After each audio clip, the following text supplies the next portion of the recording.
The first slideshow for this day is the photoelectric quandary. And you can put this problem up there and have them solve it. It's 256 nanometer light. And it strikes a surface, and the electrons have a stopping potential of 1.15 volts, right? And the question is, what's the work function of the metal? Be right with you.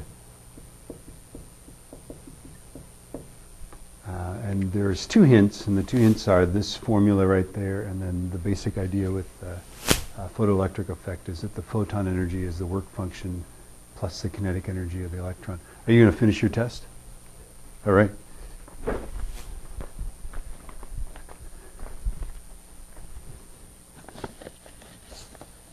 There you go.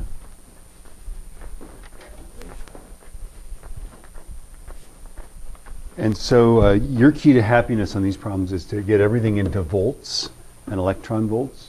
The fact that this stopping potential is 1.15 volts means that the photon has come in with some amount of energy, right?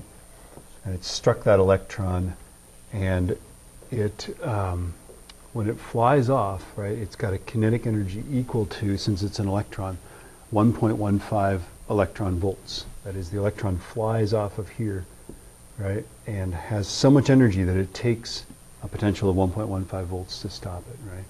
So our kinetic energy is 1.15 electron volts, right? The work function is,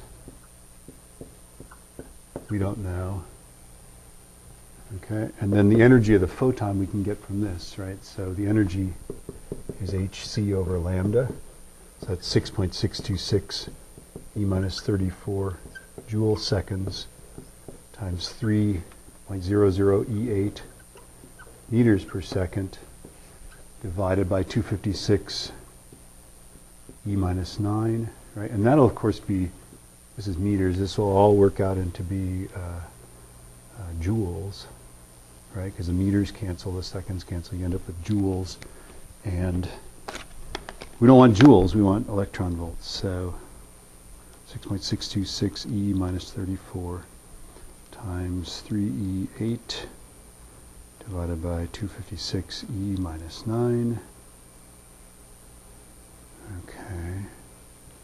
And I get that this is 7.7648 E minus 19th joules, but I'm going to divide that by 1.602 E minus 19. That's joules per electron volt, and I'll get electron volts. So divided by 1.602 E minus 19, and I get that this is 4.847, I'll say, electron volts, right? And so now here is our formula, right? Okay, so the photon came in with this much energy, 4.487 electron volts. It did some amount of work to remove the electron, and the electron had that much kinetic energy, so therefore we can just subtract this minus this will be this. So minus 1.15, and that gives us 3.696969. So that's just going to be that the work is 3.70 electron volts. So that's the first quandary. Let people work through that.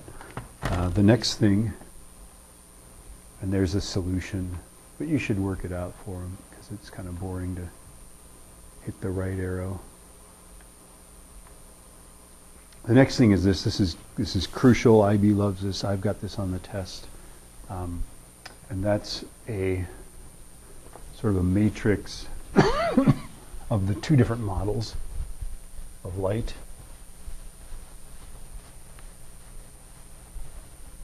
Right?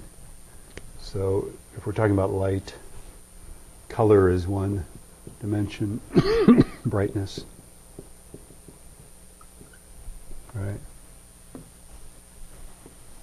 And light can be a wave particle, a wave model. It can also be a photon. This is a particle, right? And of course, with the wave model, color is the wavelength. So that's red and that's blue, right? But color for photons is energy per particle, right? Blue is lots of energy. Ultraviolet gives you a sunburn, for example, right? And red is less energetic.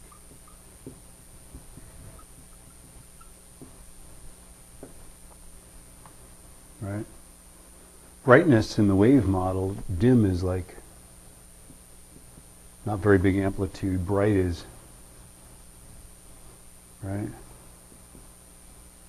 Big waves. Brightness here is few particles is dim, many is bright. So here it's number of particles, here it's the amplitude of the wave. Right. So what's interesting here is that if we're going to give this energy to the electrons, if we're going to do the photoelectric effect, in the wave model, it's this wave that knocks the electrons off, and so we predict that the thing to do with the wave model is to get it brighter. Brightness is what matters when you're giving energy to electrons, and we don't care about the color. Color makes no sense because it's an electromagnetic wave, and there's an electric field, and the brighter it is, the bigger the electric field is, right? If it's a particle and you're knocking electrons off of the surface, then it's the color that matters and not the brightness. The blue ones are going to have more energy per photon, and therefore they're going to knock the particles off with a greater amount of energy. And both of these can't be true. It can't be that color matters and brightness doesn't, or that also that brightness matters and color doesn't, right? And so the answer is, in this case, when you're talking about light interacting with electrons on the surface of a metal, light acts like a particle. There's no question about it. We've done that. And if you are shining light on lenses, and if you're diffracting it, then light is going to act like a wave. It'll do both things. So that's the second slide here. You can look at what it depends on, right?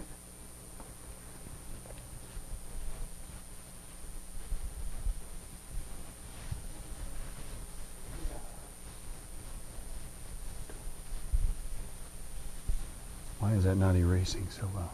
So in the wave model,